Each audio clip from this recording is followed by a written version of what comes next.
Good morning to all. Welcome to Learners Academy. Good morning, sir. Good morning, sir. Good morning, sir. Good morning. Okay, we have already started the revision series of our NCERT course.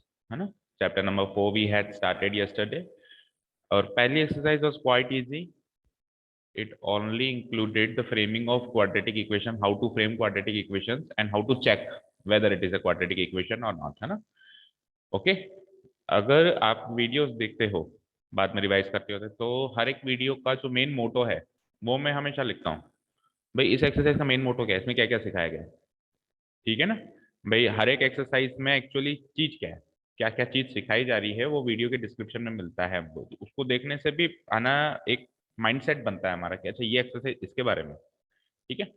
तो next exercises are all about solving the quadratic equation, solution of a quadratic equation. अभी पहला method है, तो एक बार पहले one by one अपन method discuss करते हैं। अच्छा, कल ऑफ था, कोई आया नहीं डाउट्स वगैरह पूछने। वैसे तो बहुत सारे बच्चे कहते हैं सर डाउट्स है, ये है वो है, जब मैं बुलाता हूँ तो कोई आता नहीं है। तो बेटा अगर कोई टॉपिक में अगर अपने को डाउट है, अगर अपन इसके अलावा, जरूरी नहीं है कि मैं ये चैप्टर रिवाइज करवा रहा हूँ तो आप भी घर पे यही कर रहे हो सकता है आप एक दो चैप्टर और भी लेके बैठे हो, तो उसमें अगर कोई डाउट्स है तो प्लीज आस्क, है ना, कंसल्ट करो और पूछो। ओके, चलो अभी इस चैप्टर की बात करते हैं। Solution of a quadratic equation by factorization. तो there are three methods of solution of a quadratic equation. इस मेथड को एक बार भूल जाते हैं। There are three methods of solution of a quadratic equation which are discussed in your NCERT course, है ना। पहला मेथड ऑब्वियसली जो दिया हुआ है फैक्टराइजेशन मेथड। पहला मेथड क्या है जो यहां दिख रहा है आपको, फैक्टराइजेशन मेथड। इसी मेथड का दूसरा नाम है splitting the middle term. Splitting the middle term ninth में भी किया था हमने, याद है, स्प्लिटिंग द मिडिल टर्म इसी मेथड का दूसरा नाम है। अगर हमने नाइन्थ में अच्छे से किया था स्प्लिटिंग द मिडिल टर्म, तो ये फैक्टराइजेशन तो हो गया। बस क्वेश्चंस अलग अलग आएंगे, अच्छे अच्छे आएंगे, वो प्रैक्टिस करनी है। सेकंड मेथड जो होगा वो होगा completing the square, completing the square method. जैसा उसका नाम है वैसे उसका काम है। क्या कहता है ये, कंप्लीट करो स्क्वायर को। मींस आपको जो भी इक्वेशन गिवन होगी उसके कुछ टर्म्स को परफेक्ट स्क्वायर बनाना होगा। क्या बनाना होगा, परफेक्ट स्क्वायर बनाना होगा। उसके बहुत ही आसान सी टेक्निक मैं आपको बताऊंगा, बहुत ही आसान सी, उससे वो परफेक्ट स्क्वायर बन जाएगा और आसानी से सॉल्व हो जाएगा। कई बच्चों को कंप्लीटिंग द स्क्वायर मेथड थोड़ा सा हैक्टिक और डिफिकल्ट मान लो लगता है, बट मुझे बहुत पसंद है ये मेथड। ये मेथड में प्रैक्टिस करो ना, तो उससे दो फायदे हैं। इससे दो फायदे, एक नई टेक्निक सीख रहे हो आप। स्प्लिटिंग द मिडिल टर्म तो सीख लिया लास्ट ईयर, हालांकि अगर आप उसमें कंफर्टेबल हो तो आप उससे करो, I will not force you, but try to learn new things. ये जो मेथड है ना, अगर आप 11th 12th में मैथ्स लेने की सोच रहे हैं तो ये मेथड 11th 12th की मैथ्स में बड़ा काम आता है, बड़ा काम आता है। हर एक मतलब दूसरे क्वेश्चन में ये लगाया जाता है, परफेक्ट स्क्वायर करने की वहां पे बहुत जरूरत पड़ती है, तो सिखाएंगे यहाँ पे, काम वहां पे लेंगे। तो ये मेथड भी हम डिस्कस करेंगे। It is a very easy method and the last method is quadratic formula. Last method is quadratic formula. Again जैसा उसका नाम वैसा उसका काम, एक फॉर्मूला देगा आपको, फॉर्मूला, ठीक है ना। वो फॉर्मूला याद कर लो तो उससे आप इक्वेशन सॉल्व कर सकते हो। और उस फॉर्मूला का, इस फॉर्मूले, क्वाड्रेटिक फॉर्मूले वाले मेथड का दूसरा नाम है, शायद एनसीईआरटी में नहीं गिवन है, आरबीसी की बुक में गिवन है, सुना होगा आपने, Shridhar Acharya method. Shridhar Acharya method for the very good reason कि जो श्रीधराचार्य थे, आचार्य थे, मैथमेटिशियन थे, उन्होंने ये मेथड या ये फॉर्मूला डेवलप किया, इसलिए इसका नाम पड़ गया श्रीधराचार्य, ठीक है ना, उनके नाम पे। जैसे पाइथागोरस थ्योरम किसने डेवलप करी, पाइथागोरस ने डेवलप करी। थेल्स थ्योरम थेल्स ने डेवलप करी, तो उनके नाम से आ गया, ठीक है। कल को यश कोई थ्योरम डेवलप कर ले, यश थ्योरम, हो सकता है, पॉसिबल। जरूर नहीं है मैथ्स की, अगर मैथ्स में इंटरेस्ट नहीं, किसी और सब्जेक्ट में इंटरेस्ट वहां डेवलप कर ले तो हो सकता है ना, यश थ्योरम हो सकता है। ओके, तो इस तरीके से ये तीन मेथड्स है हमारे पास मोटे मोटे तौर पे। और फिर एक लास्ट टॉपिक, मतलब एक एक्सरसाइज इसकी, एक एक्सरसाइज की, एक एक्सरसाइज की, और फिर एक लास्ट टॉपिक और है नेचर ऑफ सॉल्यूशंस। वो सबसे लास्ट एक्सरसाइज है। तो हमारे पास अभी 4 एक्सरसाइजेस और बाकी है, राइट। एक शायद 3 ही एक्सरसाइज है, उसका कारण ये है कि ये दोनों मेथड्स एक ही एक्सरसाइज में डिस्कस किए हुए, right. Completing the square method और क्वाड्रेटिक फॉर्मूला, ये दोनों मेथड एक ही एक्सरसाइज में, यानी इसके क्वेश्चंस एक ही एक्सरसाइज में, इसलिए 1, 2 और 3 ही एक्सरसाइजेस और बचती है। ओके, विदाउट वेस्टिंग टाइम आज शुरू करते हैं अपन फैक्टराइजेशन। तो 9th में सीखा था स्प्लिटिंग द मिडिल टर्म वाला तरीका, अभी फटाफट फटाफट हम रिवाइज करेंगे उसको। ओके, देखो सीधे चलते हैं क्वेश्चन पे। हम जीरोस निकालते थे 9th में, याद है, जीरोस ऑफ ए पॉलिनोमियल, वहां पे ये तरीका हम यूज करते थे। ठीक है, 4.2 का क्वेश्चन में 1 रीड आउट करते हैं, ध्यान से सुनना। Find the roots of the following quadratic equation. अच्छा, एक चीज और मैं बता दूं, आपके क्वाड्रेटिक इक्वेशंस के जो क्वेश्चंस आएंगे वो 3 तरह के आते हैं। एक तो आता है फाइंड द रूट्स, एक तो आता है find the roots of quadratic equation, जैसा कि ये दिया हुआ है अभी आपने पढ़ा भी, find the roots of quadratic equation. दूसरा है सॉल्व द क्वाड्रेटिक इक्वेशन या find the solution of the quadratic equation, find the solution या फिर सॉल्व द क्वाड्रेटिक इक्वेशन, एक ही बात है, सॉल्यूशन फाइंड करो या सॉल्व करो, एक ही बात है ना। और तीसरा तीसरा find the value of x, find the value of x. अब दिखने में लगता है कि सर ये 3 अलग अलग क्वेश्चन है, जबकि ये तीनों का मतलब सेम है। Ultimately you have to find the value of x. अगर उसने कहा ना फाइंड द रूट्स, तो घबरा मत जाना, सर ये शायद सबको लगता है शायद इसका स्क्वायर रूट निकालना होगा, शायद रूट कह रहा है ना, नहीं, इसका मतलब भी है find the value of x. एक क्वाड्रेटिक इक्वेशन में जो वैल्यू ऑफ एक्स होती है उसको कहते हैं रूट। उसको क्या कहते हैं? उसको क्वाड्रेटिक इक्वेशन का रूट कहते हैं। किसको? क्वाड्रेटिक इक्वेशन में वैल्यू ऑफ एक्स को। तो उसने कहा find the roots, that means you have to find the value of x. और किसी भी इक्वेशन को सॉल्व करने का मतलब भी वही होता है कि उसके अंदर छुपी हुई वेरिएबल टर्म एक्स वाई जो भी है उसकी वैल्यू निकालना। तो कुल मिला के तीनों क्वेश्चंस का मतलब एक ही है, find the value of x. Is that clear? Okay, तो जैसे कि यहाँ पे इसने कहा फाइंड द रूट्स, तो इसका मतलब find the value of x. इन सारी इक्वेशंस में एक्स छुपा हुआ है या जो भी वेरिएबल टर्म छुपा हुआ है, जैसे वाई भी छुपा हुआ है मान लो किसी में, तो उसकी वैल्यू हमको निकालनी है। पहला इजी सा क्वेश्चन उठाते हैं, x square minus 3x minus 10 equal to 0। देखते हैं।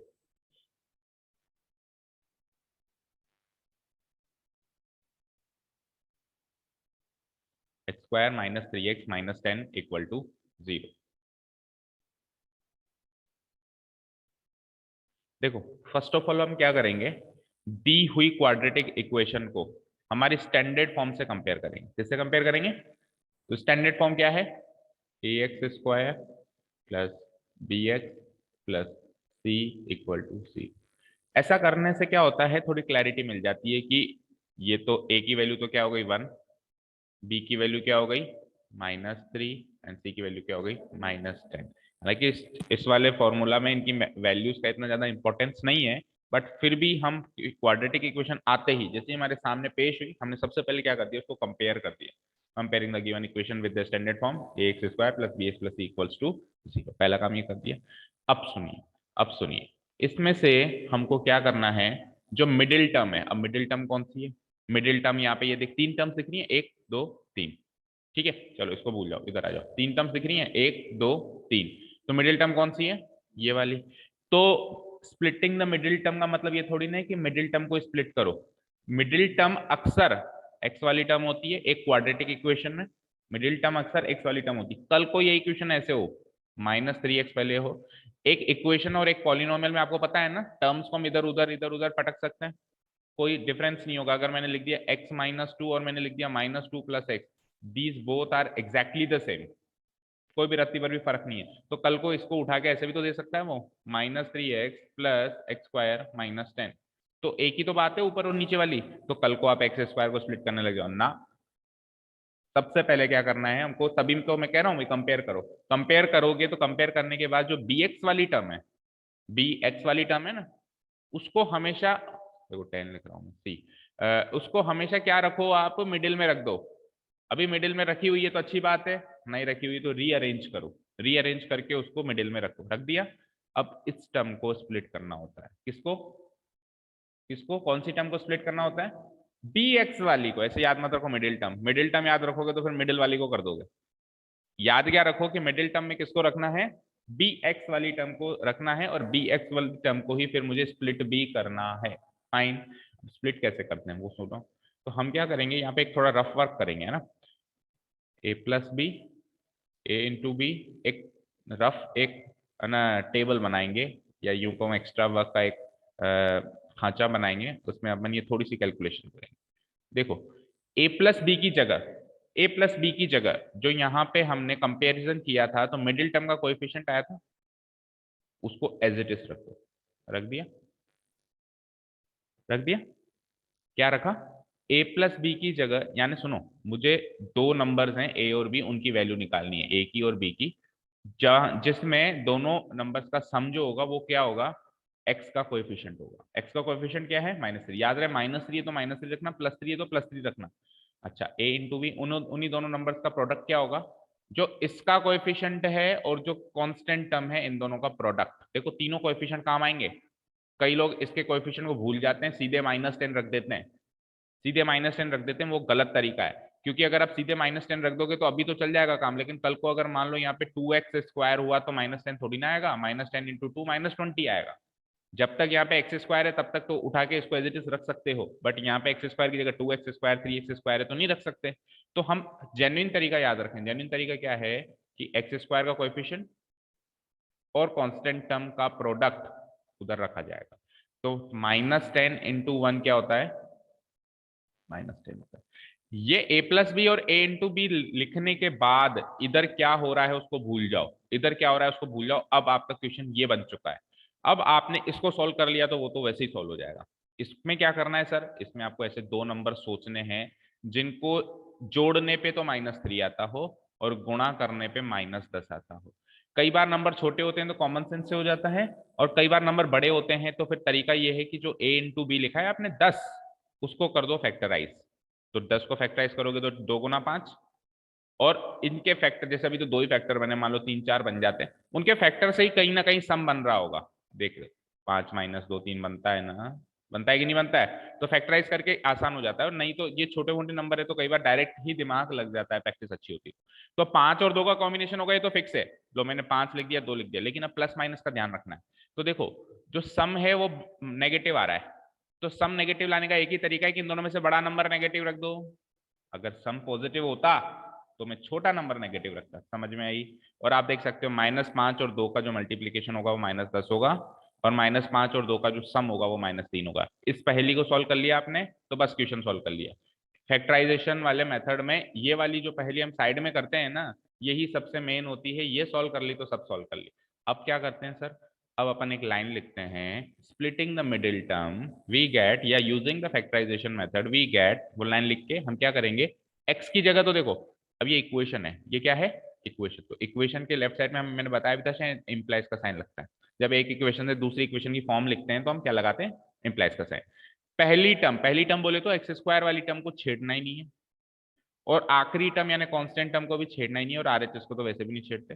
केवल और केवल मिडिल टर्म को स्प्लिट करना है। तो जो -3x है उसको स्प्लिट किस में करें सर, ये दो बैठे हैं ना, ये दो बैठे नहीं, ये काय के लिए निकालने आपने, तो आपको -5 और 2 को के फॉर्म में इसको लिखना है। सुनो, -5 + 2 तो -3 होता है, वहां तो -3x है, वहां पे x भी तो है। तो हम क्या करेंगे, इसके आगे भी और इसके आगे भी x लगा देंगे, -5x और दूसरा क्या था +2x। इतना करने के बाद जस्ट ऊपर चेक करो कि -5x + 2x -3x होता है क्या, होता है, दैट मीन्स हमने सब कुछ सही किया। हर बार ऊपर वाली स्टेप में रीचेक करो। ठीक है, क्लियर है? अब क्या करेंगे, पहले 3 टर्म्स थी, ऐसे निशान निशान नहीं बनाने, आपको समझाने के लिए था। पहले 3 टर्म्स थी 1 2 3, अब कितनी टर्म्स दिखाई दे रही है, 4, 1 2 3 4, स्प्लिट हो गई ना एक टर्म। तो हम 4 टर्म्स है तो पहली 2 टर्म्स में से कुछ कॉमन लेंगे और दूसरी 2 टर्म्स में से कुछ कॉमन लेंगे। पहली 2 टर्म्स में से तो सीधे सीधे कॉमन ले लेते हैं, कोई दिक्कत नहीं आती। x² और -5x में से x कॉमन आ रहा है, x² में से x कॉमन लिया, क्या बचा, कैसे कॉमन, ये x कैसे बचा, कोई बता सकता है?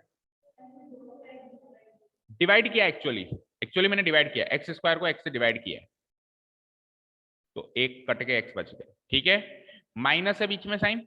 अब 5x में से x कॉमन लिया तो 5 बचेगा, पर वो एक्चुअली क्यों बचता है, 5x को मैंने x से जो कॉमन लेते हैं उससे डिवाइड करते हैं, तो क्या बचा, 5 बचा। एक्चुअली हम क्या करते हैं, इसको इससे डिवाइड करके अंदर लिखते हैं। कई बार तो क्या इजी होती है तो हम ऐसे ही लिख देते हैं, लेकिन कई बार डिफिकल्ट भी आ जाती है, तो हमको जब भी डिफिकल्ट आए ना तो डिवाइड करके देख लेना चाहिए, जो भी डिवाइड करके आंसर आए वो अंदर बचेगा। ओके, तो ये मैं ब्रैकेट बंद कर देता हूँ क्योंकि शुरू के 2 टर्म्स में से मैंने कॉमन ले लिया। अब देखो, शुरू के 2 टर्म्स में से आप अपनी मर्जी से कॉमन ले सकते हो, लेकिन अगली 2 टर्म्स में से कॉमन आपको कैसे लेना है, ऐसे लेना है कि जो अंदर बचे वो इसके सेम बचे। ठीक है, शुरू की 2 टर्म्स में से कॉमन लेना आपकी इच्छा से, लेकिन अगली 2 टर्म्स में से कॉमन लेना इसकी इच्छा से। अब सर दिख तो रहा है कि 2 कॉमन है, दिख तो रहा है कि 2 कॉमन है, तो कॉमन तो साफ साफ दिखेगा आपको, लेकिन हमेशा मुद्दा ये होता है कि +2 लें कि -2 लें, क्योंकि अगर मैं +2 लेता हूं कॉमन तो अंदर वालों के साइन नहीं बदलेंगे, लेकिन अगर मैं -2 कॉमन लेता हूं तो अंदर वालों के साइन बदल जाएंगे। जैसे सपोज करो मैंने +2 कॉमन लिया, 2x को 2 से डिवाइड करेंगे x आएगा, और माइनस साइन है, साइन नहीं बदल रहा हूं मैं क्योंकि प्लस का कॉमन लिया, माइनस की जगह माइनस ही रख रहा हूं क्योंकि प्लस का कॉमन लिया, 10 डिवाइडेड बाई 2 5। ठीक है, और अगर मैं -2 कॉमन लेता तो अंदर वाला जो x होता वो क्या होता, -x, और -5 क्या होता, +5। अब मैं मैच करूंगा कि इससे कौन सा चीज मैच कर रही है, ये मैच कर रही है कि नीचे वाली मैच कर रही है, ऊपर वाली मैच कर रही है, तो फिर मैं यानी कि ऊपर वाला तरीका आजमाऊंगा इसको नहीं, इसका मतलब ये नहीं कि ये गलत है, ये भी मैंने सही कॉमन लिया, और कई कई जगह ये वाला तरीका भी आएगा, ऐसी बात नहीं हमेशा ऊपर वाला तरीका ही आएगा, आपको एक बार प्लस और माइनस दोनों में कॉमन लेके देखना पड़ेगा, अंदर वाली चीज जिससे मैच हो जाए वो रखना होगा, बाकी को हटा दो। ठीक है, क्लियर है। अब अंदर वाली चीज कॉमन आ गई। अब देखो, ये पूरा एक टर्म बन गया, ये पूरा एक टर्म बन गया, इन दोनों टर्म्स में से अगेन एक फैक्टर कॉमन आ गया, हमने जानबूझ के लाया है उसको। ठीक है, क्यों लाया है, ताकि अगली स्टेप में मैं उसको भी कॉमन ले लूं, जैसे मैंने x-5 कॉमन ले लिया, तो अब इस टर्म में से मैंने x-5 कॉमन ले लिया, डिवाइड करूंगा तो x-5 से x-5 कट जाएगा, बचेगा क्या, x, आगे साइन कौन सा है, प्लस, फिर इस टर्म में से भी मैंने x-5 कॉमन ले लिया, x-5 से x-5 कट के क्या बचेगा, 2। ठीक है, अब एक गलती हमने करी है कि इक्वल टू 0 नहीं लगाया, RHS को as it is copy paste लिखना ही है। ठीक है, इतना कर दिया, इतना करने के बाद हम क्या करेंगे, हम दिमाग लगाएंगे कि यार ये एक नंबर है, ये भी एक नंबर है, और बीच में मल्टीप्लाई साइन है, बीच में क्या है, मल्टीप्लाई साइन, तो 2 नंबर का मल्टीप्लाई 0 आ रहा है, तो कुछ भी हो जाए दोनों में से एक नंबर 0 होना पड़ेगा, या तो ये हो जाए या फिर ये हो जाए, समझ में एक बार, अगर 2 नंबर का प्रोडक्ट 0 है तो दोनों में से किसी एक को 0 होना पड़ेगा, तो मैं सोचता हूं या तो x-5 0 रहा होगा, या तो x-5 क्या रहा होगा, 0 रहा होगा, और लगा देता हूं, और मतलब या तो ये केस बनेगा या ये केस बनेगा, या फिर क्या रहा होगा, x+2 0 रहा होगा, राइट। अगर x-5 0 रहा होगा तो x की वैल्यू -5 उधर जाके क्या हो जाएगा, +5, और अगर x+2 0 रहा होगा तो x की वैल्यू +2 उधर जाके क्या हो जाएगा, -2। ये x की जो 2 वैल्यूज हैं, यही 2 रूट्स हैं इस क्वाड्रेटिक इक्वेशन के, आंसर है मतलब ये, x = 5 और x = -2। और हमेशा इक्वेशन में एक हमेशा बेनिफिट रहता है, जो भी आपका आंसर आया है उसको वापस इक्वेशन में रख के देख लो, अगर इक्वेशन सेटिस्फाई होती है LHS RHS, दैट मींस आपका आंसर करेक्ट है, सेटिस्फाई नहीं होती है दैट मींस रॉन्ग है। जैसे कि x की वैल्यू 5 पुटअप करो तो x² है 5², फिर x की वैल्यू 5 है तो 3 × 5 -10, ऐसे मेंटली मन में सॉल्व करो, 5 का स्क्वायर 25, 3 × 5 15, 25 में से 15 गए 10, 10 - 10 0 आ रहा है, LHS RHS सेटिस्फाई हो रहा है। चलो दूसरा रूट भी रख के देख लो, दोनों सेटिस्फाई होंगे ना, -2 रख के देखो तो -2 का स्क्वायर -3, x की जगह -2, जब -2 रख रहा हूं तो हर x की जगह -2 ही रखूंगा, -2, इसको मेंटली सॉल्व करो, -2 का स्क्वायर 4 प्लस का 4, -3 - 2 प्लस का 6 और -10, तो 4 और 6 10, -10 अगेन 0 आया, दैट मीन्स हमारा ये और ये दोनों रूट्स हमने करेक्ट निकाले हैं। इक्वेशन में चाहे लीनियर हो चाहे क्वाड्रेटिक हो, जो आपने फाइनल आंसर निकाली उसको अगेन आप पुटअप करके देख सकते हो कि मेरा सही है कि गलत है, और 2 मिनट लगते हैं, उससे क्रॉस वेरीफाई हो जाता है। ठीक है, तो every one of you is now aware with the factorization method or splitting the middle term method. Any student any doubt please ask. इतनी डिटेल में मैं सारे क्वेश्चन ऑब्वियसली नहीं करा सकता, तो थोड़ा फास्ट फॉरवर्ड में चलूंगा, तो कोई डाउट हो तो अभी पूछ लो, मेथड समझने में कोई डाउट हो तो अभी पूछ लो, बोलिए बच्चों, बोलिए, any doubts? No, sir. No, sir. No sir, okay, any other student, Angel, Anshika, Bhavya, Sir. No, sir. Saloni, Yashmi, Noni, No, sir. Okay. ये easy method, No, sir. Doubt नहीं होगा, बट फिर भी अगर है, मैं ये नहीं कहता हूँ कि आपको पूरा ही डाउट होगा, हो सकता है कई बार क्वेश्चन का एक पार्ट थोड़ा खटकता है कि सर ये कैसे आया, हम झिझक झिझक में पूछ नहीं पाते कि सर को क्या लगेगा, इसको इतना भी नहीं आता, तो सर को लगने दो, सर को लगने दो, कल को पूरी दुनिया को लगेगा, इससे अच्छा आज सर को लग जाए, ठीक है, क्या होगा, ज्यादा से ज्यादा थोड़ी बहुत बेइज्जती हो जाएगी, हो जाने दो, कल पूरी दुनिया के आगे सर बेइज्जती होगी इससे अच्छा आज 4 लोगों के सामने हो जाए। हाँ बोलो। सर ये जैसे रूट्स वगैरह में आते हैं ना, हाँ तो इसका आएगा कोई ना, और तरीका नहीं होता या फिर आएगा पूरा ही फैक्टराइज करना पड़ता है? ना भी, वो भी आएगा। इस पर्टिकुलर क्वेश्चन में कोई डाउट या कोई टेक्निक समझ में नहीं आई हो कि यहाँ से ये कैसे है, वो पूछो। अभी नेक्स्ट डिफरेंट क्वेश्चन मैं सारे कराऊंगा, ऐसे मत सोचो रिवीजन है तो मैं क्वेश्चन नहीं कराऊंगा, क्वेश्चन में सारे कराऊंगा, बट जल्दी जल्दी कराऊंगा, ओके, क्वेश्चन में सारे कराने वाला हूँ, उसकी टेंशन मत लो आप। ओके चलते नेक्स्ट, सेकेंड। अब देखो 2x स्क्वायर प्लस एक्स, अब थोड़ा सा फास्ट फॉरवर्ड में चलेंगे हम। क्या करता हूं मैं, सबसे पहले तो एक खांचा खोल लेता हूं यहाँ पे, क्योंकि इस क्वेश्चन को सॉल्व करने के लिए कुछ चीजें चाहिए, वही सबसे क्रूशियल चीजें हैं। क्या लिखते हैं यहाँ पे, दो नंबरों का सम। आपको ये ए बी में कंफ्यूजन है तो आप पी प्लस क्यू भी लिख सकते हो, ये कैपिटल बी भी लिख सकते हो, कुल मिला के 2 नंबर्स का सम चाहिए मुझे, है ना, और उन्हीं दोनों नंबर्स का प्रोडक्ट भी चाहिए। सम तो कितना लिखूंगा, प्रोडक्ट कितना, सम तो एज इट इज एक्स वाले का कोएफिशिएंट, एक्स नहीं, एक्स का कोएफिशिएंट। अगर आप देखो कई बच्चे एक्स भी लिखते हैं, गलत तो वो भी नहीं, लेकिन एक्स में सोचना मुश्किल है ना, एक्स में सोचना मुश्किल है, वन में सोचना आसान है, समझ रहे हो बात को, आप एक्स लिख दोगे वो भी गलत नहीं है, बट आप, मैं कहूंगा कि न्यूमेरिकल्स लो यहाँ पे, है ना, ओके। ए इंटू बी क्या हो जाएगा, 2 गुणा -6 कितना होता है, -12। अब आप ऐसे दो, उसको तो गोली मार दो, अब तू 2 मिनट शांत रहे, मैं इधर पहली सॉल्व करके आता हूँ। एक जैसे अखबारों में आती है पहली, 2 नंबर बताओ उसका जोड़ ये है वो है, वो पहली बन गई हमारे लिए, ये जितनी जल्दी सोल्व होगा क्वेश्चन सोल्व हो जाएगा। ओके अब 2 नंबर ऐसे सोच के बताओ जिनको जोड़ने पे +1 आता हो और उन्हीं को प्रोडक्ट मल्टीप्लाई करने में -12 आता हो, लगाओ फटाफट दिमाग। 4 और 3 4 -3, -3 क्योंकि सम प्लस आ रहा है, 3 सम प्लस आ रहा है, देखो इस पे ध्यान दिया करो, अगर सम प्लस आ रहा है तो बड़ा नंबर प्लस रहेगा, जैसे पिछले क्वेश्चन में सम नेगेटिव था तो बड़ा नंबर नेगेटिव था, तो आप 4 और 3 में से बड़ा नंबर 4 है, उसको पॉजिटिव लिखो क्योंकि सम पॉजिटिव है, और छोटा नंबर नेगेटिव लिखो, तो 4 -3 1, और 4 इंटू -3 -12। ये सॉल्व कर लिया तो क्वेश्चन मुश्किल से 2 मिनट का बच जाता है। फिर बोलो, एक्स स्क्वायर वाली टर्म्स को तो छेड़ता ही नहीं हूं मैं, प्लस एक्स की जगह क्या लिखूंगा, इन दोनों का कॉम्बिनेशन लिखूंगा, लेकिन क्या एक्स लगा दूंगा क्योंकि यहाँ न्यूमेरिकल से वहां एक्स की में, तो 4 का क्या हो जाएगा, +4 का क्या हो जाएगा, +4x, -3 का क्या हो जाएगा, -3x, -6, लास्ट टर्म को भी छेड़ना नहीं है, RHS as it is, okay. इन दोनों में से कॉमन, इन दोनों में से कॉमन, तो 2x स्क्वायर और 4x में से 2 और x दोनों कॉमन आ रहे हैं, तो 2x square divided by 2x, एक x बचेगा, प्लस का साइन है, 4x डिवाइडेड बाई 2x 2 बचेगा, राइट राइट। अब देखो इन दोनों में से कॉमन क्या आ रहा है, 3 आ रहा है। अब मेरा डाउट ये है कि सर 3 प्लस का लूं कि माइनस का लूं, देखो दोनों मेंटली करके देख लिया अगर, अच्छी बात है आप डायरेक्ट कर पा रहे हो, बहुत अच्छी बात है, बट उन बच्चों के लिए जो नहीं कर पा रहे, मेरा काम दोनों चीजें समझाना है। देखो आप मेंटली या रफली करके देख लो, +3 लेने से क्या होगा, -3 ले, अगर मैं +3 लूंगा तो अंदर के साइन नहीं बदलेंगे, ये माइनस माइनस है, माइनस माइनस ही रहेंगे। चलो डिवाइड करो, 3x से 3 डिवाइड हुआ x, 6 से 3 डिवाइड हुआ 2, लेकिन अगर मैं -3 लूंगा तो -x का x +x, -2 का +2, अब आप मैच करो, -x -2 है यहाँ पे, या x +2 है, x +2 है, दैट मीन्स मुझे नीचे वाला केस चूज करना है, इस वाले को चूज नहीं करना है, ठीक है, ओके। तो अब नेक्स्ट स्टेप में उधर काटा पीटी मत करना, ये मेंटल कैलकुलेशन या रफ कैलकुलेशन करना, और प्रैक्टिस अच्छी कर लोगे तो मन में ही सॉल्व हो जाता है, ठीक है।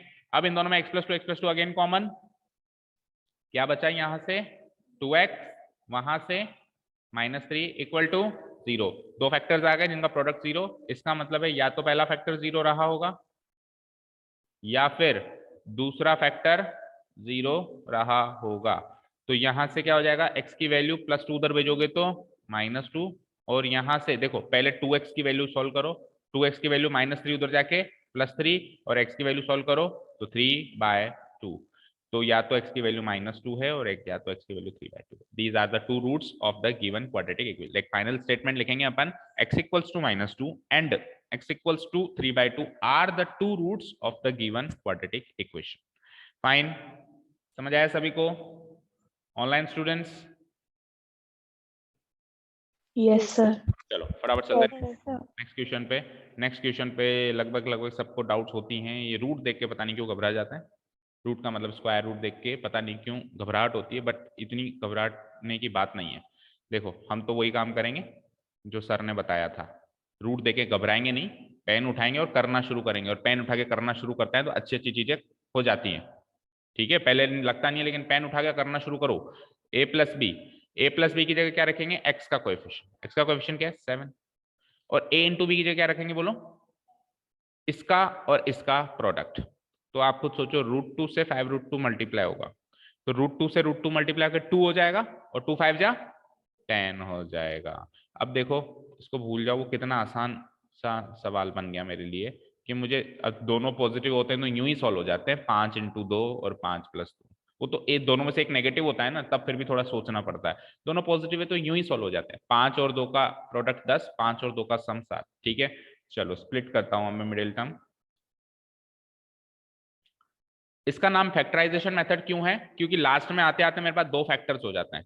एक्चुअली जो LHS वाला पार्ट है उसको मैंने फैक्टराइज किया है 2 फैक्टर्स में।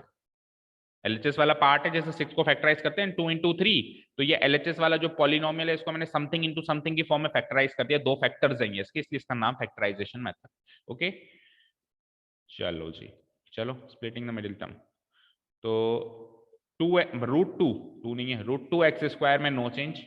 ठीक है, इधर 5 + 2 का कॉम्बिनेशन लिखूंगा तो 5x लिखूंगा, x लिखना मत भूल जाना भाई, और 2x लिखूंगा, और आगे 5√2 लिखूंगा, सेम चीज 0। इन दोनों में से कॉमन एंड इन दोनों में से कॉमन। ये लाइन भी नहीं खींचनी है आपको वहां पे मेन एग्जाम में, है ना, केवल समझाने के लिए। तो बताओ x तो दिख रहा है सबको और कुछ कॉमन नहीं दिख रहा है, x ही दिख रहा है बस। तो x कॉमन लिया तो यहाँ से √2 और एक x बच गया, प्लस 5x में से x कॉमन लिया तो एक 5 बच गया, प्लस अब देखो उन दोनों में से क्या कॉमन है? उन दोनों में से x √2 कॉमन है। Very good. देखो 2 को ऐसे देखो, 2 को इस नजर से देखो, √2 × √2। 2 को इस नजर से देखो तो एक √2 कॉमन है, और सब प्लस में तो नेगेटिव का तो यहाँ पे सवाल ही पैदा नहीं होता। √2 कॉमन लिया तो एक √2 बच गया इसमें से, और x तो बचेगा ही बचेगा, प्लस 5√2 में से √2 गया तो 5 भी बचेगा ही बचेगा, इक्वल टू 0। तो देखो ये दोनों चीजें सेम हो गई। अगली स्टेप में इन दोनों को कॉमन ले लो, √2x + 5।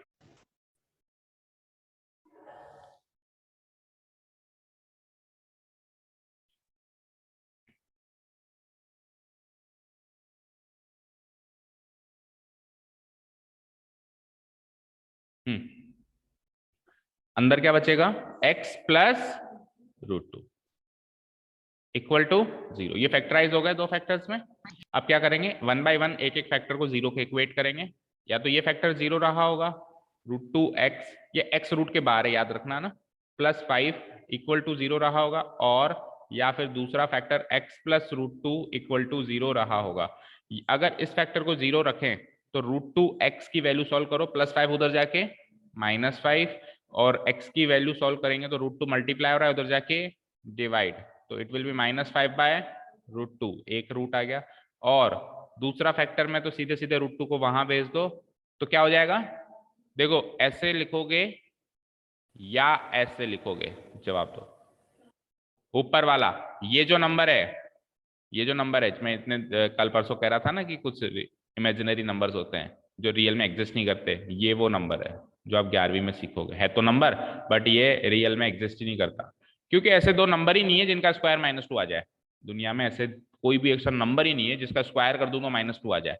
तो फिर -√2 का रूट कैसे निकालोगे भाई? मैं अगर 4 का रूट निकालता हूं तो 2 क्यों निकलता है? क्योंकि 2 का स्क्वायर 4 है। तो अब इसका आंसर निकालूंगा मैं, तो ऐसा कोई नंबर है क्या जिसका स्क्वायर -2 आ जाए? किसी भी नंबर का स्क्वायर नेगेटिव आता ही नहीं है। तो इसीलिए ये नंबर तो है, बट ये इमेजिनरी नंबर कहते हैं इसको, कॉम्प्लेक्स नंबर। ठीक है, तो ये माइनस बाहर लगाना अभी आपके कोर्स में नहीं है, जिसमें माइनस अंदर जाता है, ऐसे नंबर आपके कोर्स में ही नहीं है। ठीक है, 2 रूट्स आ गए आपके। क्लियर? चलें नेक्स्ट क्वेश्चन पे। हाँ जी, जिसको रूट वाले में सर बोलो। सर ये हर RHS में गया तो सर इसका तो स्क्वायर होगा ना √2 का। एक मिनट रुको।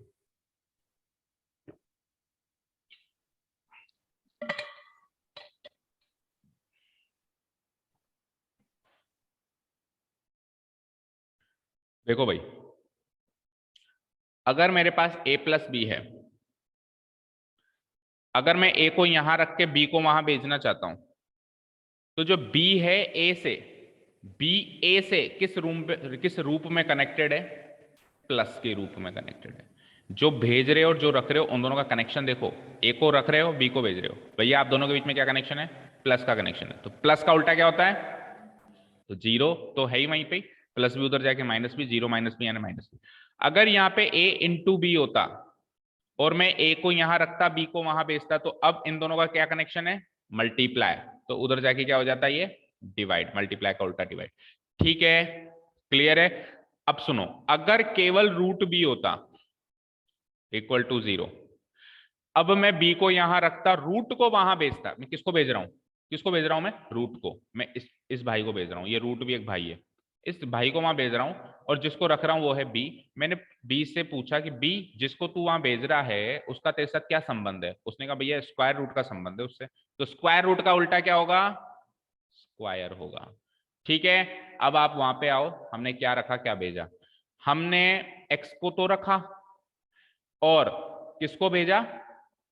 केवल रूट को थोड़ी ना भेजा, रूट टू प्लस का रूट टू। देखो x प्लस रूट टू था ये, x प्लस रूट टू था ये, तो मैंने इस पूरे भाई को भेजा है।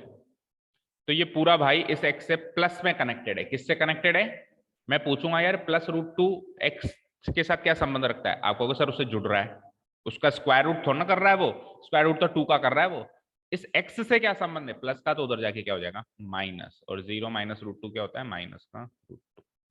ठीक है, क्लियर है दिव्यांग? अगर x का रूट होता, अगर x का रूट होता तो उधर जाके फिर केवल अगर रूट को भेज रहे हो, केवल रूट को भेज रहे हो तो स्क्वायर होगा। ये पूरा नंबर भेज रहे हो तो इस पूरे नंबर का उल्टा ऑपरेशन होगा। ठीक है, क्लियर है? Yes sir. Next question, question number 4 बताओ। अब देखो ये डिनोमिनेटर विनोमिनेटर देके घबराया मत करो, सबसे पहले तो भगा दिया करो। सबसे पहले तो 8 को भगा दो। तुम अगर मैं 8 को एलसीएम ले लूं, ठीक है, तो 8 टू जा 16x स्क्वायर, 8 वन जा 8x और plus 1 equal to 0। Next step में 8 इंटू 0 कर दो, और 8 इंटू 0 क्या हो जाएगा? 0 हो जाएगा। तो मेरी इक्वेशन सॉल्व होके इतनी सी रह गई। समझ में आया सबको? आया सबको समझ में? ये भी ना समझ में आया तो एक चीज कर लिया करो, जो डिनोमिनेटर आ रहा है उससे पूरे टर्म को मल्टीप्लाई कर दो। 8 को इससे भी मल्टीप्लाई कर दो, 8 को इससे मल्टीप्लाई कर दो, 8 को 1/8 से मल्टीप्लाई कर दो, और 8 को 0 से मल्टीप्लाई कर दो। ठीक है, डिनोमिनेटर से इस इक्वेशन की हर एक टर्म को मल्टीप्लाई कर दो, उससे भी ये इक्वेशन बनेगी। ओके, अब क्या बचा? कुछ नहीं बचा। a प्लस बी बोलो, a इंटू बी बोलो। a प्लस बी तो है माइनस का 8, a इंटू बी है 16 वन जा 16। ओके, तो a और b बताओ। 16 और -8, -4 -4, 4 और -4। दोनों -4 होंगे बेटा, दोनों -4 होंगे, क्योंकि प्रोडक्ट 16 है और प्रोडक्ट प्लस लाने के लिए माइनस इंटू माइनस करना पड़ेगा। अगर माइनस इंटू प्लस करेंगे तो प्रोडक्ट माइनस आएगा, और -4 -4 -8 होता भी है। Okay, it all depends on practice. The more you practice the quicker you solve the question, है ना? अब कितनी जल्दी सॉल्व करोगे डिपेंड करेगा घर पे कितनी प्रैक्टिस करके आए हो। -8 को स्प्लिट करो, -4 -4, -4x -4x plus 1 equal to 0। 16x square and -4x में से एक तो 4 कॉमन आ रहा है, एक x कॉमन आ रहा है। 16 divided by 4 4, x square divided by x, और 4x से 4x पूरा डिवाइड होगा 1। अब सुनो यहाँ पे, अब 4x और 1 में से कुछ कॉमन नहीं आ रहा है, तो जब भी कुछ कॉमन नहीं आता तो 1 हमेशा कॉमन आता है। तो या तो +1 कॉमन या -1 कॉमन। अगर 1 कॉमन लोगे तो अंदर के साइन नहीं बदलेंगे, -4x ही रहेगा, +1 ही रहेगा। लेकिन अगर माइनस कॉमन लोगे तो अंदर के साइन बदल जाएंगे, -4x +4x हो जाएगा, +1 -1 हो जाएगा। दोनों में से कौन सा सेलेक्ट होगा? जो इससे मैच करता है। ये मैच कर रहा है भैया, आप जाओ, आपको रखेंगे हम। ठीक है, इन दोनों में ये कॉमन, तो 4x -1, एंड देखो इत्तेफाक की बात है कि दूसरा भी सेम बच रहा है, ये -1 है ना, 4x -1 इक्वल टू 0। तो कई बार फैक्टर सेम बच सकते हैं, इसमें घबराने वाली बात नहीं कि सर दोनों सेम बच गए, बिल्कुल बच सकते हैं, बिल्कुल घबराने की बात नहीं। ओके, तो इसको भी 0 रखोगे और उसको भी 0 रखोगे तो कुल मिला के सेम ही चीज आएगी, है ना? तो यहां से 4x की वैल्यू क्या आएगी? -1 उधर जाएगा तो +1, और फिर वहां से x की वैल्यू क्या आएगी? 1 डिवाइडेड बाय 4, और ये का यही काम वहां पर होगा। तो x इक्वल्स टू 1/4 2 बार आएगा, है ना? ठीक है, तो मैं ऐसे नहीं लिखूंगा कि सर इसका एक ही रूट है, रूट इसके भी दो हैं पर दोनों सेम है, रूट इसके भी दो हैं भाई। एक बाप के दो बच्चे हो सकते हैं, एक बाप है उसके दो बच्चे हैं, एक बाप है उसके दो बच्चे हैं, दोनों जुड़वाए तो उसकी क्या गलती है? तो दो, ऐसा ना कहेंगे एक ही है भाई तेरे तो हैं तो इसके भी दो बेटे पर दोनों जुड़वाए हैं। ठीक है, तो क्या लिखूंगा, x equals to 1/4 and again x equals to 1/4 are the two roots of the given quadratic equation. कहीं एक लिख के छोड़ दो, हर क्वाड्रेटिक इक्वेशन के दो रूट्स होते हैं, हो सकता है सेम हो सकता है डिफरेंट हो। ठीक है, क्लियर है? चले नेक्स्ट क्वेश्चन पे, बोलिए, बोलो बोलो बोलो फास्ट, रिस्पॉन्ड। Yes sir. हाँ सर, डाउट है तो जल्दी पूछो और क्लियर है तो जल्दी बताओ। Okay, 100x square minus 20x plus 1, बोलो a प्लस बी क्या लिखूंगा, a प्लस बी क्या लिखूंगा और a इंटू बी क्या लिखूंगा? a प्लस बी तो माइनस का 20 और a इंटू बी क्या लिखूंगा? 100 इंटू 1 100। ठीक है, अब दो नंबर सोचने हैं मुझे। ठीक है, -10 क्या क्या बताया, बोलो क्या बताया, सुना नहीं मैंने। -10 into -10 राइट, -10 -10 और 10 इंटू 10 -10 इंटू -10 प्लस का 100। ओके ठीक है, करो स्प्लिट।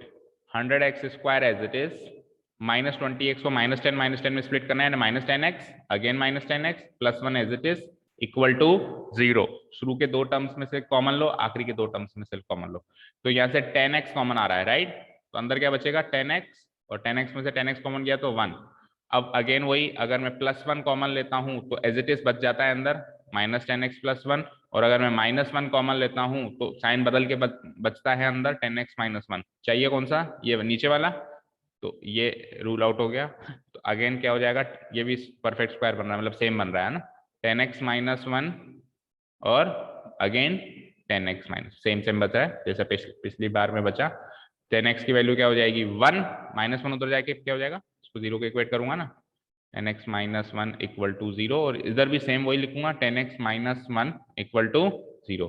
तो क्या हो जाएगा, 10x की वैल्यू क्या हो जाएगी, -1 उधर जाके +1, और x की वैल्यू क्या हो जाएगी 1/10, सेम टू सेम उधर भी यही सॉल्यूशन होगा, तो x इक्वल्स टू 1/10। तो अगेन दो रूट सेम बचे, x equals to 1/10 and x equals to 1/10 are the required roots of the given quadratic equation.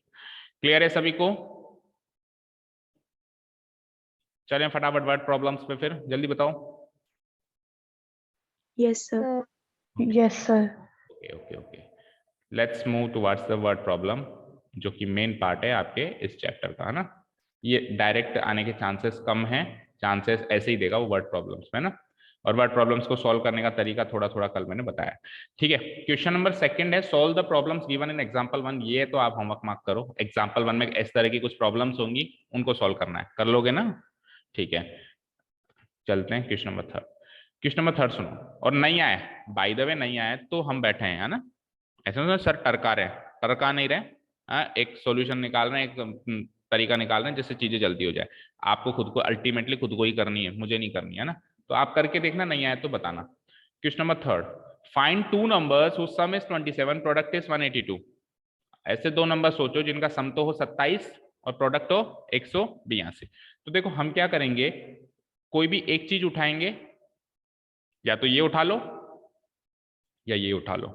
Suppose करो मैंने सम उठाया, सम कितना है 27, तो दो नंबर्स है ना, तो लेट अस से मैंने एक नंबर मान लिया, कोई सा भी फर्स्ट नंबर मान लिया मैंने, फर्स्ट नंबर मैंने मान लिया x, let the first number be x। तो दूसरा जो नंबर होगा, कई बच्चे y मान लेते हैं, y मत मानना, y मानने का काम पिछले चैप्टर में खत्म हो गया। दो वेरिएबल वाले लीनियर इक्वेशंस नहीं सॉल्व कर रहे अपन, वो पिछले एक्सरसाइज में होता था लीनियर इक्वेशंस इन टू वेरिएबल्स, यहाँ पे x ही मानना है, y तो है ही नहीं, y आया क्या एक बार भी, और अगर y है तो फिर x नहीं है। कुल मिला के एक ही वेरिएबल की इक्वेशन है ये सारी पूरे चैप्टर में। अब सेकंड नंबर क्या माने सर, भाई दो नंबर्स का जोड़ 27 है, तो एक नंबर x है तो दूसरा 27 माइनस x नहीं होगा क्या? तो पहला नंबर भी x की फॉर्म में, दूसरा नंबर भी x की फॉर्म में आ तो गया, इन दोनों को वहां अप्लाई कर दो दूसरी गिवन इक्वेशन, दूसरी गिवन पॉइंट में। प्रोडक्ट कितना गिवन है 182, प्रोडक्ट का मतलब क्या होता है, दो नंबर का प्रोडक्ट यानी मल्टीप्लाई। तो पहला नंबर क्या था x मैंने माना, वहां से दूसरा नंबर इधर से निकाला, क्या आया 27 माइनस x बराबर 182, इसको सॉल्व कर लो।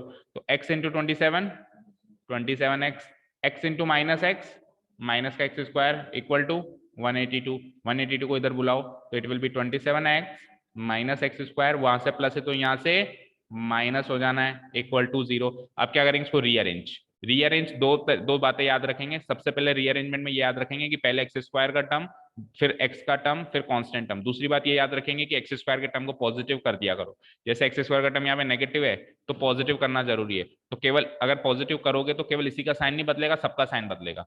तो माइनस एक्स स्क्वायर का साइन बदल के लिख देता हूँ प्लस का एक्स स्क्वायर, प्लस के 27 का साइन बदल के माइनस 27x, और माइनस 182 का साइन प्लस 182, और RHS में 0 है, 0 का कोई साइन नहीं होता, बदलने के बाद भी 0 ही है। ऐसा मत समझना कि मैंने RHS का साइन नहीं बदला है, बदलता RHS का भी। मान लो RHS में 5 होता तो वो भी -5 होता, बट 0 था तो 0 का साइन वही रहेगा, 0 ही रहेगा। 0 न्यूट्रल नंबर है, उसका कोई साइन नहीं होता।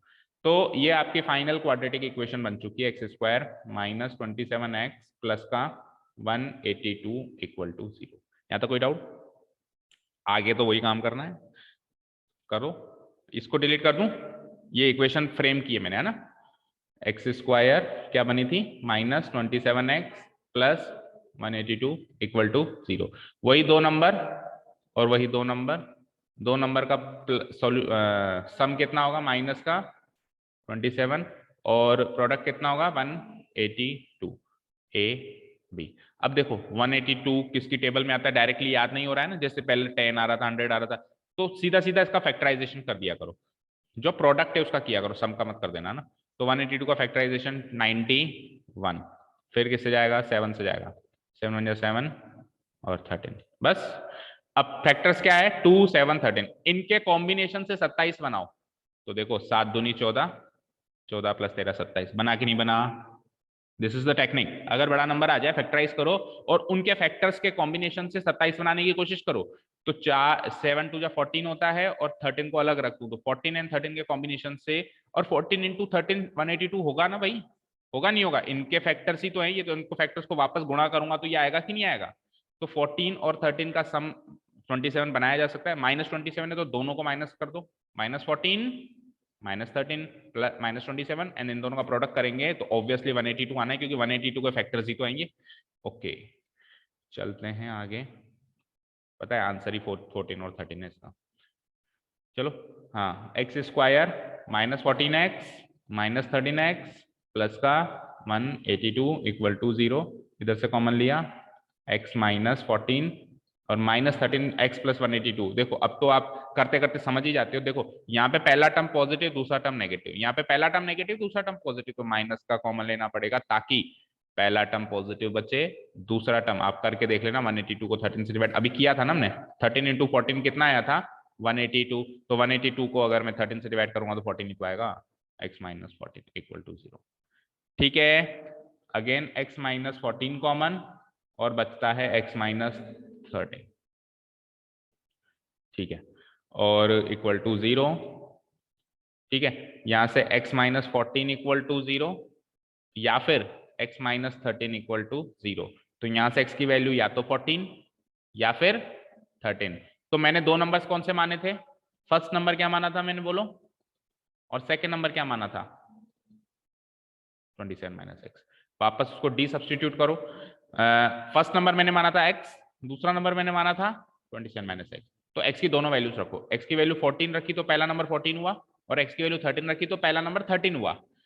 अब 27 माइनस x करना है, तो 27 x की वैल्यू 14 रखी तो 27 माइनस 14 13, और फिर x की वैल्यू 13 रखी तो 27 माइनस 13 14।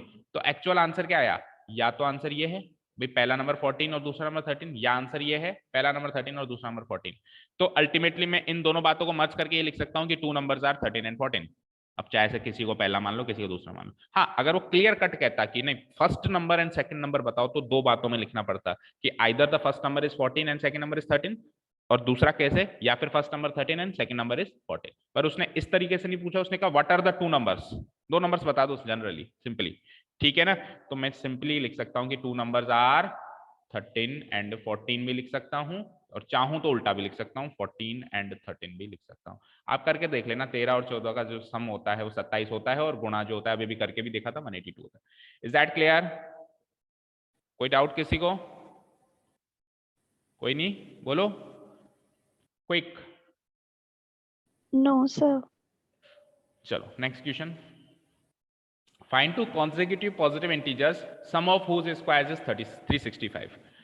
आपको दो इंटीजर्स चाहिए। इंटीजर्स क्या होते हैं, कल बताया था? Complete number. नंबर्स। हिंदी में क्या बोलते हैं? पूर्णांक। पूर्णांक। ठीक है, ओके, वेरी गुड।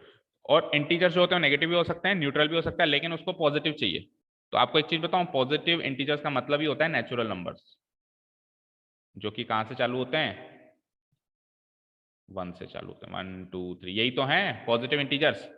जो काउंटिंग होती है वो एक्चुअली नेचुरल नंबर की होती है। हम काउंटिंग बचपन में सीखे थे, नेचुरल नंबर से स्टार्ट करी थी। हम कभी भी जीरो से काउंटिंग नहीं सिखाते, 1 से सिखाते हैं ना। बाद में बताते हैं जीरो भी नंबर है, नेगेटिव भी नंबर है ना। तो नेचुरल नंबर्स ही तो पॉजिटिव इंटीजर्स हैं। ठीक है, ओके, आगे चलते हैं। कॉन्सेक्यूटिव यानी लगातार, समझते ही हूं। तो अगर एक नंबर में x मान लूं, अगर मैं let the first number be x, तो सेकंड नंबर क्या हो जाएगा?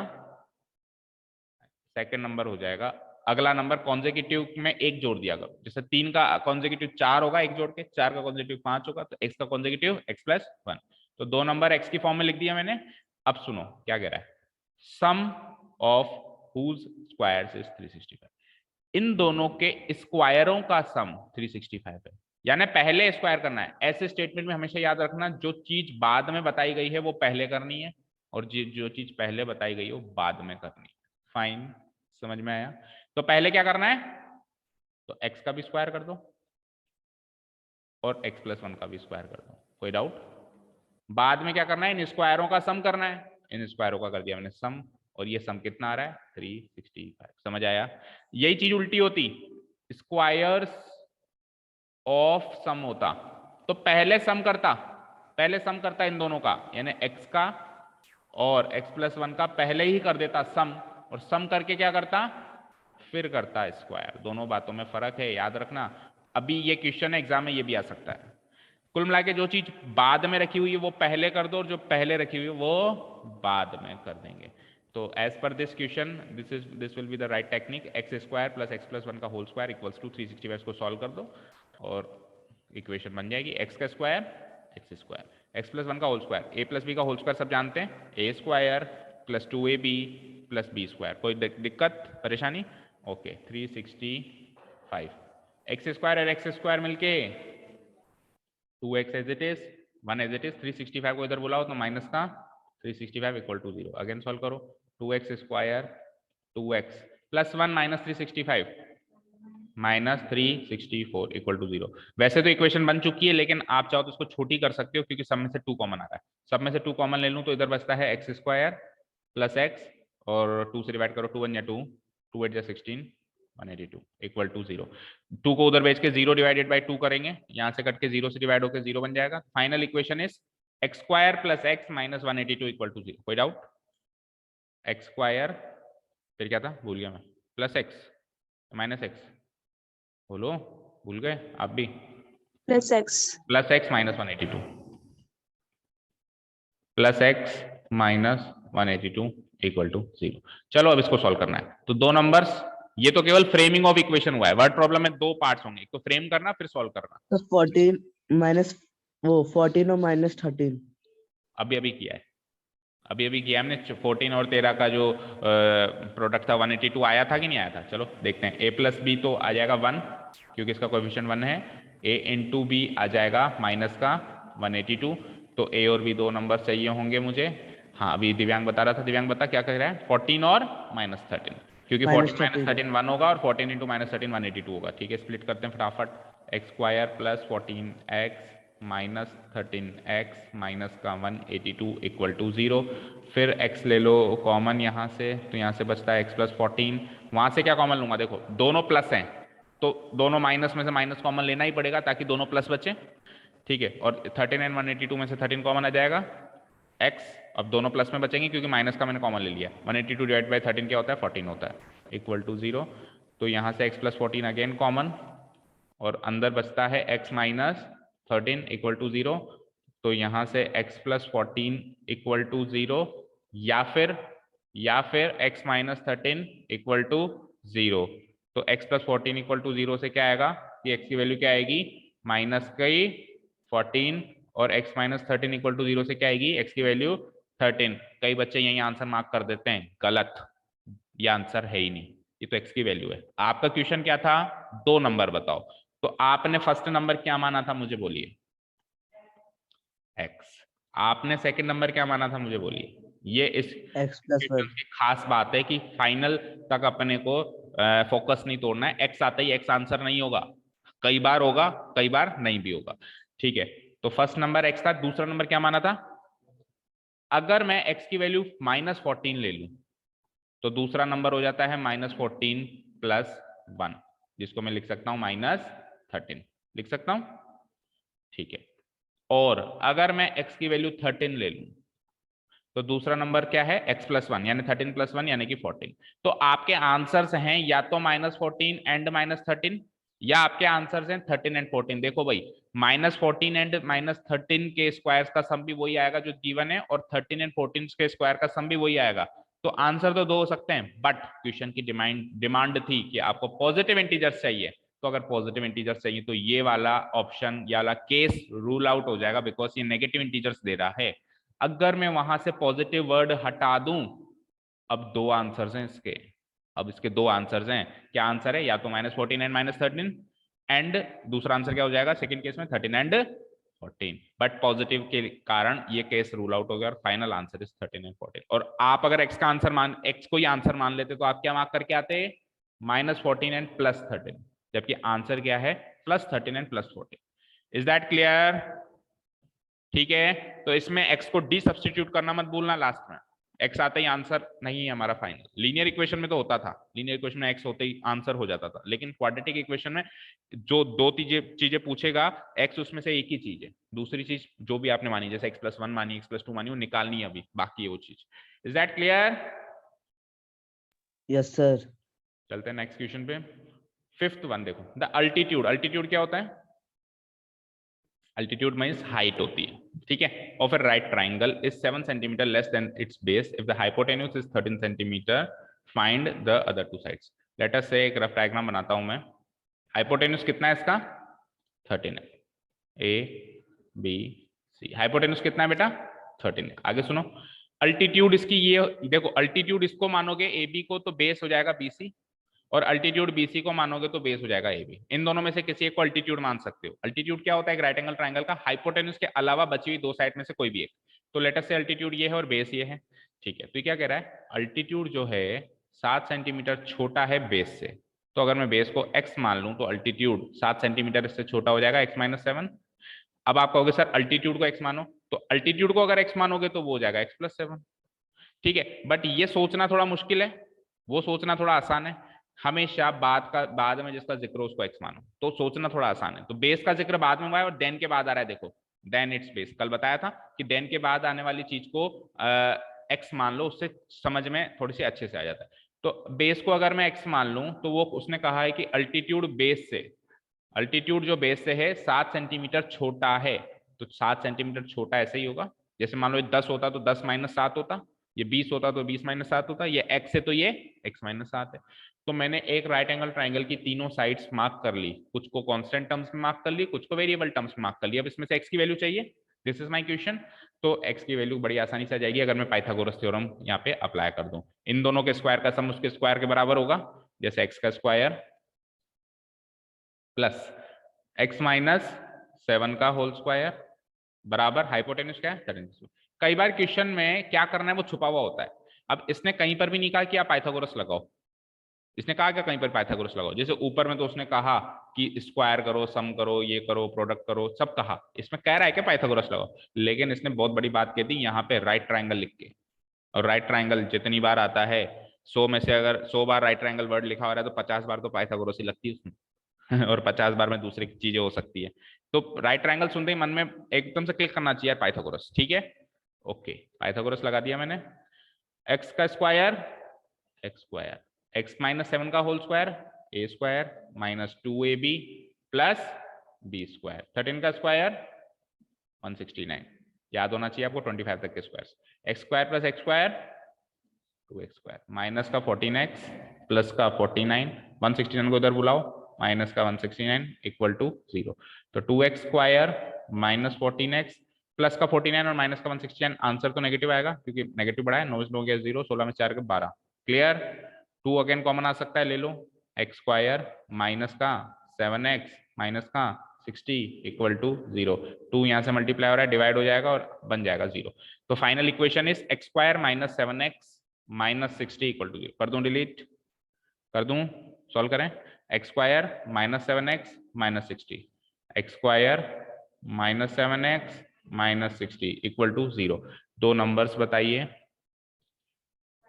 उनका प्रोडक्ट तो सम तो -7 and product should be -60 into 1 यानी माइनस का 60। बताइए दो नंबर्स, बताइए दो नंबर्स। बस यहीं पे सोचना है आपको। ये सोच लिया जिसने तो क्वेश्चन ही कर लिया। 60 को फैक्टराइज करो ना, देखो 60 को फैक्टराइज करता हूँ, नहीं आ रहा ना माइंड में, कोई बड़ी बात नहीं, कई बार नहीं भी आता है। तो 12 और 5 देखो 30 15 3 5, इन चार फैक्टर से मुझे 7 बनाना है। तो देखो अगर मैं इनको साथ में ले लूं, 2 2 या 4 4 3 या 12 और इसको अकेला रख लूं, तो 12 और 5 का डिफरेंस 7 होता है ना, या तो सम 7 होना चाहिए या तो 12 और 5 हो जाएगा। अब आपका सम जो है वो बड़ा है, तो बड़ा नंबर 12 और 5 में से बड़ा नंबर कौन सा? 12 है, उसको तो ले लेना नेगेटिव, उसको तो ले लेना नेगेटिव, -12 और +5। चलो देखता हूँ, x square minus 12x plus का 5x माइनस का 60 इक्वल टू 0। x कॉमन क्या बचता है? x माइनस 12, वहां से 5 कॉमन क्या बचता है? x माइनस 12 बराबर 0। अगेन x माइनस 12 कॉमन क्या बचता है? x प्लस 5 बराबर 0। यहां से x माइनस 12 को अगर 0 ले लें या फिर x प्लस 5 को 0 ले लें, दो ही बातें होंगी। x माइनस 12 को 0 लिया तो x 12, x प्लस 5 को 0 लिया तो x माइनस 5। अब आंसर नहीं है ये दोनों, याद रखना, ये दोनों फाइनल आंसर नहीं है। अब हमसे क्या पूछा था? Find the other two sides. Other two sides मतलब हाइपोटेनस को छोड़ के अदर टू साइड्स जो बेस और अल्टीट्यूड थे वो निकालने हमको। तो फाइनली मुझे बेस निकालना है और अल्टीट्यूड निकालना है। आपने किसको x माना था? बेस को। उस हिसाब से अल्टीट्यूड क्या हो गया था? उससे 7 कम, है ना, उससे 7 कम था। ठीक है, अब अगर x की वैल्यू 12 ले लें तो अल्टीट्यूड 12 माइनस 7 5 हो जाता है। और दूसरा केस बनता है, अगर बेस को x की वैल्यू को -5 ले लें तो अल्टीट्यूड जो होता है -5 माइनस 7 यानी -12 हो जाता है। तो न्यूमेरिकली तो दोनों आंसर्स हैं, 12 और 5 और -5 और -12, लेकिन प्रैक्टिकली देखा जाए तो उसने क्या कहा था? साइड्स, और साइड की वैल्यू कभी भी नेगेटिव नहीं हो सकती। समझ रहे हो? मैं कभी भी कह सकता हूं क्या भाई एक ट्राइंगल की साइड -3 सेंटीमीटर है, आई कांट से ना कि -5 सेंटीमीटर है, -10 सेंटीमीटर है। ये प्रैक्टिकली पॉसिबल नहीं है, न्यूमेरिकली पॉसिबल है। नंबर भाई नंबर है, -3 भी एक नंबर है, -4 भी नंबर है, तो न्यूमेरिकली तो ये आंसर करेक्ट था। लेकिन क्योंकि ये वर्ड प्रॉब्लम है, क्योंकि ये वर्ड, अगर क्वेश्चन केवल ये होता तो ये भी आंसर होते, लेकिन क्वेश्चन ये थोड़ी ना, ये तो मैंने बनाई है, क्वेश्चन तो कुछ और था स्टेटमेंट फॉर्म में, उस हिसाब से ये आंसर रूल आउट हो जाता है। अच्छा एक चीज बताओ, अगर इन दोनों में से एक चीज नेगेटिव और एक चीज पॉजिटिव होती तब आप इसको रूल आउट करते कि नहीं करते? करते। मान लो ये +12 आ जाता तो बेस भी -5 थोड़ा पॉसिबल है, अल्टीट्यूड 12 आता और बेस -5 आता तो भी वो केस पॉसिबल नहीं है, क्योंकि बेस भी ऐसा थोड़ा नहीं कि सर अल्टीट्यूड तो 12 सेंटीमीटर है और बेस -5 सेंटीमीटर, वो चीज भी पॉसिबल नहीं है।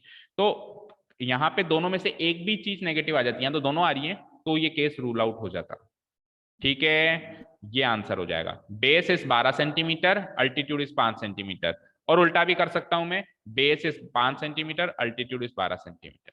ठीक है, क्लियर है? उसने कहा था find the other two sides, तो other two sides are 12 centimetre and 5 centimetre. इस तरीके से हम खत्म करेंगे क्वेश्चन। Is that clear? ठीक है, क्या आपको ये लिख के आना है 12? देखो आपको कैसे लिख के आना है, तरीका भी बता देता हूं मैं, डोंट वरी। ये लिख लिया आपने, अब इसके बाद आपको लिखना है so other two sides can be, क्या हो सकती है। एक केस में 12 और 5 आ रही है, 12 सेंटीमीटर एंड, या इसे लिख लो 12 एंड -5, और सॉरी 12 एंड +5 आ रही है, 12 एंड +5 एक केस में, और दूसरे केस में क्या आ रही है? -12 एंड -5। ये लिखना है एक बार के लिए। दूसरी बार के लिए हमको क्या लिखना है? But length of sides, length of any side of a triangle cannot be, can't be negative, can't be negative. So ये वाला केस रूल आउट करके finally other two sides are this, इस तरीके से आपको फ्रेम करके आना है। उसको आपने क्यों रूल आउट किया उसका रीजन भी लिखना है। पिछले क्वेश्चन में क्यों रूल आउट किया था, क्योंकि उसने पॉजिटिव इंटीजर्स मांगे थे। इस केस में क्यों रूल आउट कर रहे हो, क्योंकि साइड्स हैं और साइड्स नेगेटिव नहीं हो सकती। किसी क्वेश्चन में खुद कहेगा पॉजिटिव आंसर दो, किसी क्वेश्चन में वो छुपा हुआ होगा कि साइड्स पूछ रहा है तो वो पॉजिटिव ही पूछ रहा है, नेगेटिव नहीं पूछ रहा है। Is that clear? फटाफट फाइनल क्वेश्चन देखो फटाफट। हाँ, एक cottage industry produces a certain number of pottery articles. Pottery articles क्या होते हैं पता है? मिट्टी के बने हुए बर्तन जो होते हैं ना। इन ए डे, एक दिन में कुछ पॉटरी आर्टिकल्स वो बनाती है। ऐसा ऑब्जर्व किया गया, किसी भी पर्टिकुलर दिन पे ऐसा ऑब्जर्वेशन किया गया कि, क्या किया गया ऑब्जर्वेशन कि cost of production of each article, हर एक आर्टिकल को बनाने का खर्चा कितना आता है इन रुपीस, कितना खर्चा आता है? 3, क्या लिखा हुआ है? मोर देन, 3 रुपए ज्यादा आता है। किससे? जितने भी उस दिन आर्टिकल्स प्रोड्यूस किए गए उसके दुगने से 3 ज्यादा आता है। जितने भी उस दिन में जितने भी आर्टिकल्स प्रोड्यूस किए गए, जैसे 100 प्रोड्यूस किए गए, 200, उसका करो दुगना, उसमें जोड़ो 3, वो जो अमाउंट आया वो हर एक आर्टिकल की कॉस्ट है। समझ में आया? वो जो अमाउंट आया वो पूरे की कॉस्ट नहीं है, हर एक आर्टिकल की कॉस्ट है। देखो कॉस्ट ऑफ ईच आर्टिकल कह रहा है, वो cost of production of each article कह रहा है। ठीक है, ऐसा ऑब्जर्व किया गया। अब एक पर्टिकुलर डे पे हमने देखा कि टोटल कॉस्ट ऑफ प्रोडक्शन कितनी आ रही है, 90 रुपए। तो बताओ उस दिन कितने आर्टिकल्स प्रोड्यूस किए गए और फिर हर एक आर्टिकल की कॉस्ट कितनी हुई। 2 बातें पूछ। ठीक है, तो देखो हम क्या करेंगे, हम इस लाइन को पढ़ेंगे। Cost of production of each article in rupees is 3 more than twice the number of, then के बाद क्या चीज आ रही है, देन के बाद क्या चीज आ रही है? The number of articles produced on that day. और बाद में भी जिक्र इसका ही है, तो हम इसको मान लेंगे x। हम इसको मान लेंगे x। क्यों माना इसको x? क्योंकि देन के बाद भी आ रहा है, देन के बाद भी आ रहा है और बाद में भी जिक्र हो रहा है। तो मैंने लिख दिया let the number of articles produced. मैंने क्या लिख दिया? नंबर ऑफ आर्टिकल्स प्रोड्यूस्ड को मैंने मान लिया x। भाई आज कितने आर्टिकल्स प्रोड्यूस किए फैक्ट्री ने? x आर्टिकल्स प्रोड्यूस किए। अब x 200 भी हो सकता है, 300 भी हो सकता है। ठीक है, अब सुनो, अब कॉस्ट ऑफ ईच आर्टिकल उसने क्या कहा था? कॉस्ट ऑफ ईच आर्टिकल उसने क्या कहा था? उसने जो कहा था मैं यहां लिखता हूं, देखो, इज या वॉज होगा ज्यादा से ज्यादा, वॉज 3 मोर देन, और ये वाली चीज नहीं, ट्वाइस, ट्वाइस पहले, ट्वाइस, और ये पूरी चीज, पूरी चीज को x लिख दूं। ठीक है, अब देखो इस हिसाब से कॉस्ट ऑफ ईच आर्टिकल क्या आएगा? कॉस्ट ऑफ ईच आर्टिकल क्या आएगा? देखो वॉस की जगह तो इक्वल टू का साइन, 3 की जगह 3, मोर देन की जगह प्लस, ट्वाइस की जगह 2 इंटू एक्स। क्या करूंगा? मोर देन के इधर उधर वाले को एक्सचेंज कर दूंगा, तो 2 इंटू एक्स, 2x इधर लिखूंगा और प्लस 3। तो ये आ गई आपके हर एक आर्टिकल की कॉस्ट। आपने number of articles produce x माना, तो हर एक आर्टिकल की कॉस्ट कितनी आ गई? 2x प्लस 3 आ गई। अब सेकंड इंफॉर्मेशन उसने क्या दे रखी है? Total cost of production. तो टोटल कितना खर्चा हुआ है कैसे निकालेंगे? टोटल कितना खर्चा हुआ? सपोज करो आपने आज 100 आर्टिकल्स प्रोड्यूस किए, हर एक आर्टिकल में 10 रुपए का खर्चा हुआ, तो टोटल कॉस्ट कितनी लगी? 1000। कैसे पता लगाया? हर एक आर्टिकल की कॉस्ट को जितने भी आर्टिकल्स प्रोड्यूस हुए उससे मल्टीप्लाई कराया। तो टोटल कॉस्ट ऑफ प्रोडक्शन कैसे निकालेंगे? आज कितने आर्टिकल्स प्रोड्यूस किए वो क्या माना है मैंने? x। ठीक है, मल्टीप्लाइड बाय हर एक आर्टिकल की कॉस्ट कितनी आई है उसकी इंफॉर्मेशन के हिसाब से 2x प्लस 3। तो ये टोटल कॉस्ट ऑफ प्रोडक्शन है, और ये टोटल कॉस्ट ऑफ प्रोडक्शन उसके हिसाब से 90 रुपये है, गिवन है। उसके हिसाब से कितनी है उस दिन की टोटल कॉस्ट ऑफ प्रोडक्शन? 90 रुपये। तो इसको इसके इक्वेट कर दिया जा सकता है ना, that means x into 2x plus 3 को मैं इक्वेट कर सकता हूं 90 से। इसको सॉल्व कर लो, x into 2x square, x 3 जा 3x, और 90 को बुला लो यहाँ पे, कुछ कट नहीं रहा है, तो this is your final equation. 2x square plus 3x minus 90 equal to 0। अब इसको सॉल्व करते हैं, कर दूं delete. 2x square plus 3x minus 90, 2x square plus 3x minus 90 equal to 0। Okay, a plus b, a गुणा b, a plus b तो क्या लिखूंगा 3, a गुणा बी क्या लिखूंगा माइनस 90 इंटू 2 क्या होता है? माइनस का 180। अब आपको 2 नंबर सोचने हैं, ठीक है, 180 को फैक्टराइज करो जल्दी से। तो 180 को फैक्टराइज किया 90, 45, 3 से 15, 3 से 5 और 5 से 1। देखो जब भी डिफरेंस कम आए ना, जैसे सम कम आए, तो यानी कि बराबर बराबर फैक्टर्स लो। अगर डिफरेंस ज्यादा है तो हो सकता है एक फैक्टर अलग हो, सारे फैक्टर एक साइड, तभी तो डिफरेंस ज्यादा आएगा। तो डिफरेंस कम है, दैट मीन्स बराबर बराबर फैक्टर्स लोगे दो ग्रुप में हम।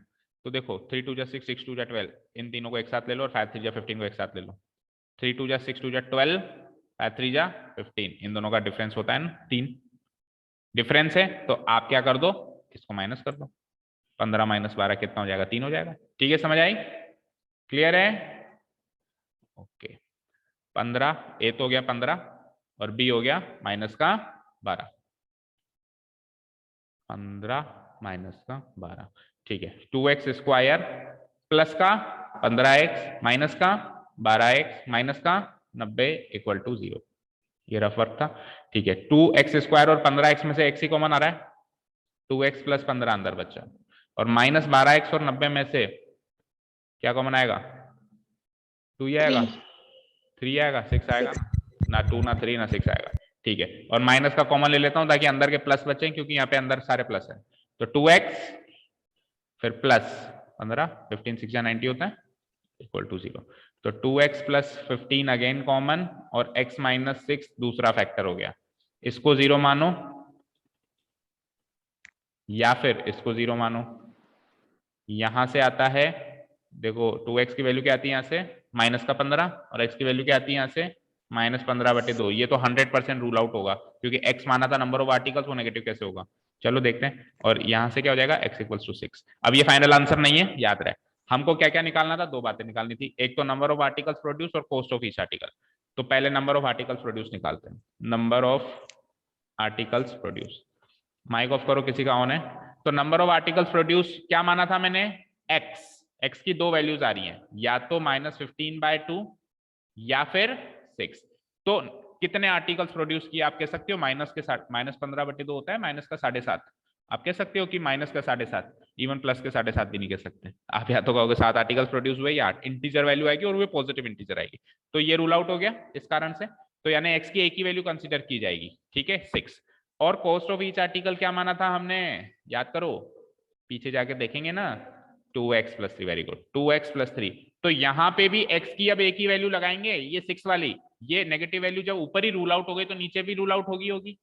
किसी भी कारण से अगर वो ऊपर रूल आउट हो गई तो नीचे भी वो रूल्ड आउट है। अब आप x की केवल एक ही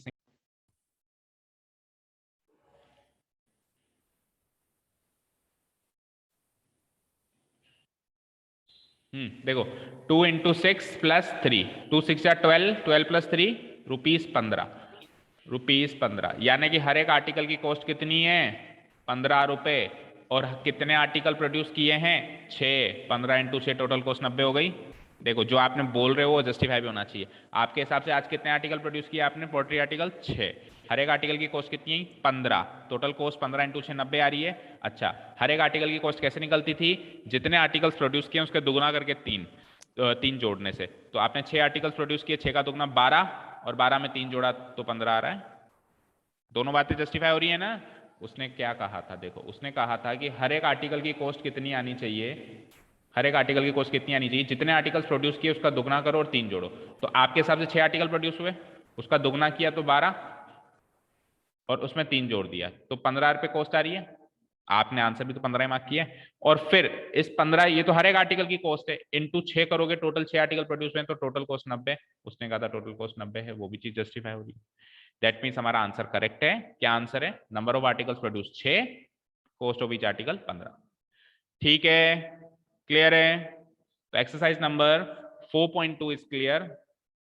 ठीक है, मेरी तरफ से क्लियर है। फिर भी कोई डाउट हो तो आप पूछ सकते हैं।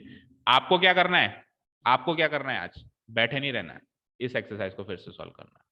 भाई 1 घंटे में मैंने सॉल्व करवाई तो आधे घंटे में आप कर लोगे। अब ये आधा घंटा आपको देना है, मतलब ये मान के चलो ये एक्सरसाइज 4.2 आज आपको सॉल्व करनी ही करनी है।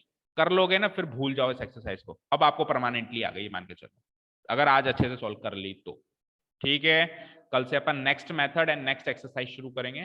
कल 2 मेथड डिस्कस किए जाएंगे, क्योंकि 4.3 में 2 मेथड्स हैं, तो दोनों मेथड्स कल ही डिस्कस करेंगे अपन। ठीक है, Okay, thank you so much for listening to us. Have a nice day, keep learning, and bye. And class 12, please rejoin.